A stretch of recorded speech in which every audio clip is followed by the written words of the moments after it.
ఉల్లికాడలు పెసరపప్పు కర్రీ కోసం ముందుగా పెసరపప్పుని వాటర్ వేసుకొని నానబెట్టుకోవాలి.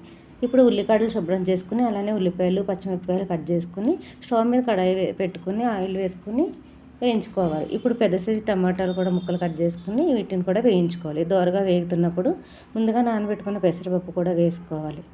వీటిని మొత్తం ఒకసారి కలుపుకున్న తర్వాత శుభ్రం చేసి పెట్టుకున్న ఉల్లికాడలు కూడా వేసుకుని మొత్తం ఒకసారి కలుపుకోవాలి. ఈ ఉల్లికాడలకి ఉన్న ఉల్లిపాయలు కూడా ఫస్ట్ ఉల్లిపాయలతో పాటే వేయించేసాను.